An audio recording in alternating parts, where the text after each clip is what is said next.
Bonjour à tous, alors là on est au début du mois d'octobre. Eh bien je voulais faire un point rapide sur les cultures d'automne. Donc c'est des plants que j'ai semés pour la plupart vers le 15 août, tous en godet bien sûr comme d'habitude, et qui ont été plantés un mois plus tard, donc autour du 15 septembre à peu près. Alors tout ça, ça va me donner des récoltes qui vont commencer d'ici une semaine à peu près, et pour d'autres légumes qui poussent un peu moins vite, ça va être un petit peu après, au cours de l'automne. Et puis pour les derniers qui sont vraiment résistants au froid, eh bien là, ils vont me donner des récoltes tout l'hiver, c'est-à-dire décembre, janvier et février. Alors là, ça fait à peu près 2 semaines qu'ils sont en pleine terre et je vous propose de regarder comment ça pousse. Et puis en même temps, je vais vous donner quelques astuces de culture.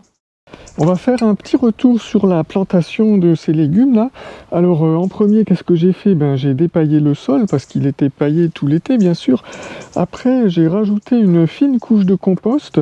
Ça donc c'est pour ramener un petit peu de fertilité parce que il y avait des légumes d'été qu'on voit d'ailleurs encore, hein, des courgettes, tomates. Donc ça c'est des légumes qui sont plutôt très gourmands en nutriments, donc ils ont dû bien pomper dans le sol. Donc c'est pour ça qu'il faut rajouter un petit peu de quoi donner à manger pour les cultures d'automne. Et puis ensuite, j'ai planté mes lignes. Alors je fais des lignes en travers là sur cette plate-bande, donc ça fait des lignes qui font 1,20 m de long. Et en gros, j'arrive à caser 4 ou 5 plants dans chaque ligne. Alors pour info, la plate-bande, elle fait donc 1,20 m de large, et en longueur, elle fait 2,50 m. Alors vous voyez qu'il y a encore des cultures d'été qui sont en train de pousser, hein, donc il y a des tomates et puis il y a un plant de courgettes aussi. Mais bon, si on se débrouille bien, on peut arriver à planter les cultures d'automne entre ces plants d'été, en attendant qu'ils terminent leur vie. Là pour l'instant, il y a encore quelques tomates vertes, donc je les laisse encore un peu, puis après je les arracherai tout doucement pour pas déranger les petites salades que je viens de planter. Alors au niveau des dates, tous ces plants là, je les avais semés le 15 août. Et là, donc on est un mois plus tard au moment de la plantation. Et vous voyez, ils sont assez grands les plants. Je les laisse exprès grandir assez grands dans leur godet. Comme ça, eh bien, ils ne craignent plus les limaces. Ça devient un petit peu trop coriace, les feuilles pour les limaces. Et pour finir, on arrose bien pour que la terre adhère bien aux racines, hein, comme d'habitude. Et puis je repaille un petit peu légèrement autour, peut-être que j'en rajouterai un petit peu plus tard. Alors on va commencer par les légumes racines, c'est-à-dire les choux raves, les radis et les navets. Donc tous ces légumes, ils ont été semés mi-août. Donc là on voit les choux raves, là une deuxième ligne ici. Là on a la ligne de radis et la ligne de navets. Alors tous semés en godet, hein, même les radis, même les navets, ça se sème très bien en godet. Donc semés mi-août, et avec une récolte espérée au mois de novembre à peu près, donc ça résiste à une petite gelée, tous ces légumes. Ensuite, on va passer aux salades. Alors, au niveau des salades, il y a des scaroles. Il y a 2 séries de scaroles. Ici, on voit la première série, donc, qui a été semée mi-juillet, plantée mi-août. Et puis, elle est où? Elle est là-bas au fond. Il y a la deuxième série, qui elle a été semée mi-août et puis plantée mi-septembre. Et puis des laitues qu'on voit ici, là, et puis là, il y en a 2 rangées, pareil, mi-août, semis pour le semis, et mi-septembre pour la plantation. Donc tout ça, ce sont des laitues qui résistent pas aux fortes gelées, mais qui résistent quand même quand c'est une petite gelée, -1, -2, -3, et d'autant plus que le sol n'est pas trop humide. Parce que ce qui fait geler les légumes, c'est surtout quand il pleut beaucoup et quand le sol est saturé d'eau.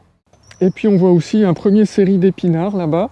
Donc là, c'est une première série semée le 1er septembre. Là, je les sème un peu plus tard, les épinards. Et il y a une deuxième série qui va venir quand les tomates auront été arrachées. Là, pour l'instant, vous voyez, il y en a encore qui terminent de mûrir. Et donc, d'ici 2-3 semaines, j'aurai plus de place pour semer encore d'autres légumes. Ah oui, j'allais oublier, il y a quelques aromatiques aussi. Là, il y a un plant de persil, et puis de l'aneth aussi, qui est ici, et un autre là-bas. Donc le persil, je préfère acheter des plants parce qu'en fait, on n'en utilise pas beaucoup. Ça m'embête d'acheter un sachet de graines juste pour 2-3 plants. Là, on est devant la plate-bande la plus ensoleillée de mon jardin. parce qu'en fait c'est important en automne-hiver le soleil, comme les jours raccourcissent en plus, et puis quand on habite dans un lotissement comme c'est mon cas, eh bien on a vite de l'ombre qui est faite par les maisons sur les différentes parties du potager. Alors c'est pas toujours facile de trouver un endroit qui reçoit bien le soleil en automne et en hiver. Le reste c'est trop à l'ombre, donc ça pousserait pas bien. Et alors j'ai trouvé ce petit endroit là qui reçoit bien le soleil à partir de 10 h du matin. Alors je vais vous montrer un petit peu ce qui pousse. Donc là c'est le dernier semis de haricots verts qui a été semé le 15 août dans des godets. Alors les haricots ça pousse très vite en godet, donc ils ont été plantés 10 jours plus tard seulement. Alors contrairement à tous les autres légumes qu'on a déjà vus, le haricot c'est un légume d'été, donc ça veut dire qu'il a besoin de chaleur pour pousser, d'où ce voile de protection là que j'ai remonté juste pour vous montrer, mais normalement il est fermé toute la journée. Donc l'avantage c'est que ça crée quelques degrés en plus là sous le voile, et donc ça permet à la culture de se terminer. On voit elle est en fleur d'ailleurs actuellement là, donc ça veut dire que les haricots se préparent pour bientôt. Et donc la récolte est prévue là pour mi-octobre. Juste à côté des haricots, on a des choux. Alors les choux, là, il y a deux séries. Une première série qui a été semée début juin, là, c'est les deux du fond. Et la deuxième série, là devant, début août. Alors le chou, c'est un légume que j'adore vraiment. Au printemps, j'ai aucun problème pour en faire pousser, parce que c'est un légume, en fait, qui aime bien la fraîcheur. Et du coup, j'ai envie d'en avoir en automne aussi. Alors, il faut les semer au début d'été parce que c'est une culture qui est pas très rapide à pousser. Mais le problème ici, quand on habite dans une région où il fait chaud et sec en été, c'est pas facile de mener cette culture à bien. Donc on voit que les deux du fond, là, ils commencent à paumer. Là, je me fais pas trop de soucis pour eux. Par contre, ceux de devant, là, j'ai un doute. Est-ce qu'ils vont monter en graines directement sans paumer? On verra bien. Alors pour finir, là, je vous montre ce petit coin là qui est aussi bien exposé au soleil, où j'ai réussi à caser pas mal de choses encore. Donc ici, tout ça, ce sont des chicorées, là, ces grandes feuilles. Donc pas des chicorées scaroles comme on a vu tout à l'heure, mais des chicorées trévises qui sont rouges, là, vous savez, avec le petit cœur rouge. Et puis des chicorées vertes aussi, grumolo verde, je crois que ça s'appelle. Alors les chicorées, c'est assez long à pousser comme salade. Donc celles-là, elles ont été semées le 15 juillet déjà. Par contre, l'avantage, c'est que ça résiste très très bien au gelé. Donc elles vont pousser pendant tout l'automne et tout l'hiver. Alors soit je ferai des récoltes feuille à feuille, petit à petit, j'ai déjà goûté maintenant, mais le problème des feuilles extérieures, c'est qu'elles sont super amères. Alors après, quand les températures baissent, quand il fait froid, elles deviennent un petit peu moins amères, ça va. Et puis après, on peut aussi attendre plus longtemps, et puis attendre que les pommes se forment. Et alors là, on a les petites pommes délicieuses là, pour servir à Noël par exemple, c'est pas mal.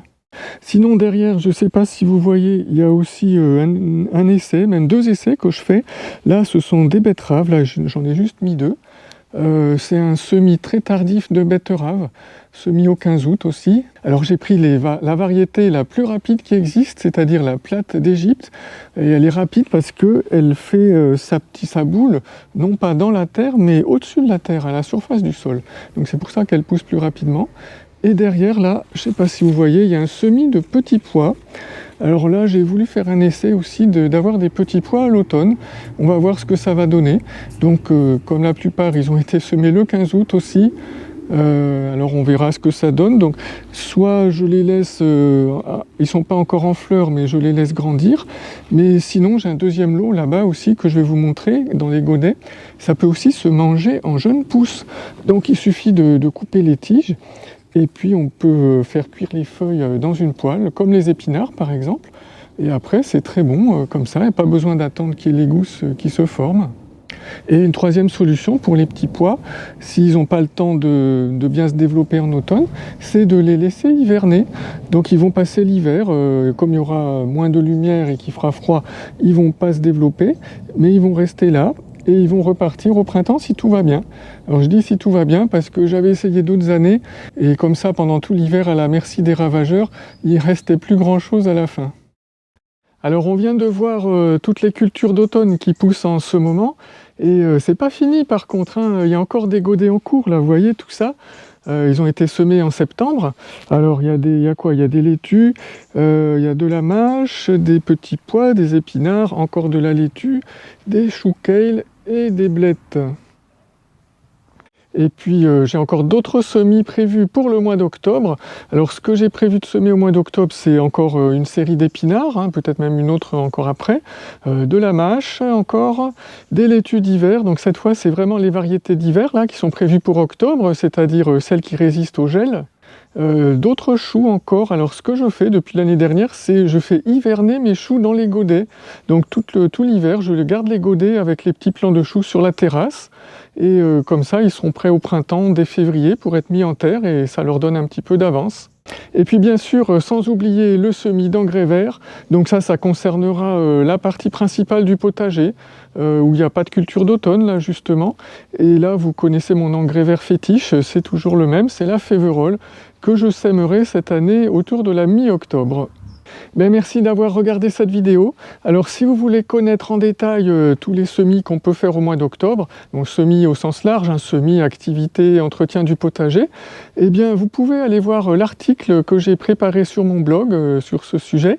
Et donc pour y accéder, c'est tout simple, comme d'habitude, il y a un lien sous la vidéo, il vous suffit de cliquer dessus.